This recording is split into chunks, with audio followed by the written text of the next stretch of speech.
Assalamualaikum warahmatullahi wabarakatuh. Saya Ahmad dari Pendidikan Jasmani dengan NIM 85201220009 ingin sedikit menjelaskan tentang bimbingan konseling. Yang pertama ada pengertian. Bimbingan dan konseling adalah dua pengertian yang berhubungan dengan makna pemberian bantuan. Bimbingan dapat diberikan kepada mahasiswa atau kelompok mahasiswa yang mengalami kesulitan dalam pendidikan, memilih jurusan, maupun kesulitan pribadi, serta penyesuaian diri dengan masyarakat dan lingkungannya. Selanjutnya, bimbingan konseling menurut para ahli. Yang pertama, Prayitno pada tahun 2004, bimbingan konseling adalah proses bantuan yang diberikan oleh konselor kepada individu agar mampu mengembangkan diri secara optimal dan mencapai kebahagiaan hidup.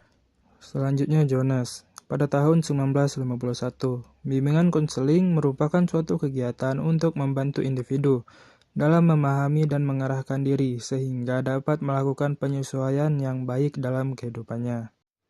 Yang ketiga ada Scherzer dan Stone pada tahun 1980. Bimbingan konseling adalah suatu proses yang memungkinkan individu untuk memahami diri sendiri dan lingkungannya, serta mengambil keputusan dan memilih tindakan yang sesuai untuk mencapai tujuan hidupnya. Dan yang keempat dan yang terakhir ada Rogers pada tahun 1961. Bimbingan konseling adalah upaya yang dilakukan untuk membantu individu menemukan dirinya sendiri dan mengembangkan potensinya agar dapat hidup lebih efektif dan memuaskan.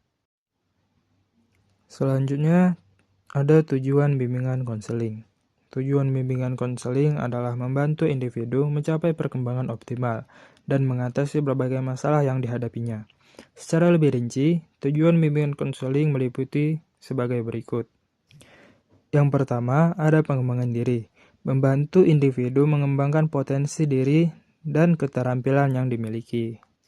Yang kedua, ada pemahaman diri. Membantu individu untuk memahami dirinya sendiri, termasuk minat, bakat, dan kepribadiannya. Dan yang ketiga, pembuatan keputusan. Membantu individu dalam proses pengambilan keputusan yang tepat dalam berbagai aspek kehidupan. Yang keempat, penyelesaian masalah. Membantu individu menemukan solusi atas masalah pribadi, sosial, akademik, atau karir. Dan yang kelima, penyesuaian diri. Membantu individu menyesuaikan diri dengan lingkungan dan situasi yang dihadapinya. Dan yang keenam ada peningkatan kesejahteraan. Meningkatkan kesejahteraan psikologis dan emosional individu. Dan yang terakhir, pengembangan hubungan interpersonal. Membantu individu meningkatkan kualitas hubungan dengan orang lain. Bimbingan konseling bertujuan untuk mendukung individu dalam menghadapi tantangan hidup dan mencapai kehidupan yang lebih seimbang dan memuaskan.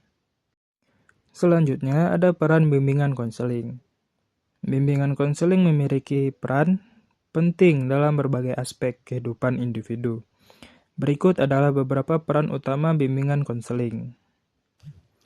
Yang pertama adalah pemberian dukungan emosional. Bimbingan konseling memberikan dukungan emosional kepada individu yang menghadapi stres, kecemasan, atau masalah pribadi lainnya. Yang kedua ada pengembangan potensi diri, yaitu membantu individu mengenali dan mengembangkan potensi diri mereka, termasuk bakat dan keterampilan yang dimiliki. Dan yang ketiga ada pemecahan masalah, yaitu membantu individu menemukan solusi atas masalah yang dihadapinya, baik itu masalah pribadi, sosial, akademik, maupun karir. Yang keempat ada pembuatan keputusan. Membantu individu dalam proses pengambilan keputusan yang tepat dan bijaksana, termasuk dalam hal pendidikan, karir, dan kehidupan pribadi. Yang kelima ada peningkatan keterampilan sosial.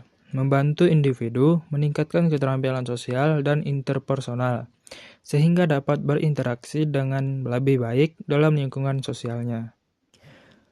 Dan yang keenam, peningkatan kesejahteraan mental, yaitu meningkatkan kesejahteraan mental dan emosional individu, serta membantu mereka mengatasi gangguan psikologis yang mungkin dialaminya. Dan yang ketujuh ada penyesuaian diri. yaitu membantu individu dalam proses penyesuaian diri terhadap perubahan dan situasi baru dalam kehidupannya. Yang kedelapan, ada pencegahan masalah. Berperan dalam pencegahan munculnya masalah lebih lanjut dengan memberikan edukasi dan intervensi dini. Yang kesembilan, ada pengembangan karir, yaitu membantu individu dalam perencanaan dan pengembangan karir, termasuk dalam mengenali minat dan bakat, serta merencanakan langkah-langkah yang perlu diambil untuk mencapai tujuan karirnya. Dan yang terakhir, peningkatan prestasi akademik, yaitu dalam konteks pendidikan. Bimbingan konseling dapat membantu siswa meningkatkan prestasi akademik mereka dengan memberikan dukungan dan strategi belajar yang efektif. Nah, jadi bimbingan konseling memainkan peran yang sangat krusial dalam membantu individu mengatasi berbagai tantangan hidup dan mencapai kehidupan yang lebih seimbang, produktif, dan memuaskan. Selanjutnya ada kesimpulan. Kesimpulan dari bimbingan konseling adalah bahwa ini merupakan proses yang sangat penting dalam membantu individu mencapai kesejahteraan dan perkembangan optimal. Berikut beberapa poin utama yang dapat disimpulkan mengenai bimbingan konseling. Yang pertama ada dukungan holistik. Dukungan holistik adalah bimbingan konseling merupakan yang pertama ada dukungan holistik. Dukungan holistik adalah bimbingan konseling memberikan dukungan yang menyeluruh bagi perkembangan emosional, sosial, akademik, dan karir individu. Yang kedua ada pemberdayaan individu. Pemberdayaan individu adalah melalui bimbingan konseling. Individu dapat dibantu untuk mengenali potensi diri, membuat keputusan yang tepat, dan mengatasi berbagai masalah yang dihadapi. Yang ketiga ada pencegahan dan intervensi. Adalah bimbingan konseling berperan dalam pencegahan masalah lebih lanjut melalui intervensi dini dan edukasi yang lebih tepat.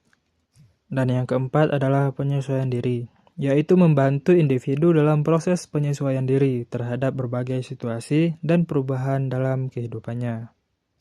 Yang kelima ada peningkatan kualitas hidup. Secara keseluruhan, bimbingan konseling bertujuan untuk meningkatkan kualitas hidup individu dengan membantu mereka mencapai kesejahteraan mental, emosional, dan sosial. Dan yang terakhir, peningkatan hubungan interpersonal, yaitu membantu individu meningkatkan keterampilan sosial dan hubungan dengan orang lain yang berkontribusi pada lingkungan yang lebih harmonis. Kesimpulannya, bimbingan konseling adalah alat yang efektif dalam mendukung individu untuk mencapai kehidupan yang lebih seimbang, produktif, dan memuaskan. Mungkin sekian sedikit penjelasan tentang bimbingan konseling. Terima kasih sudah menonton. Mohon maaf apabila banyak kekurangan dari video ini. Sekian dan terima kasih. See you in the next video. Thank you.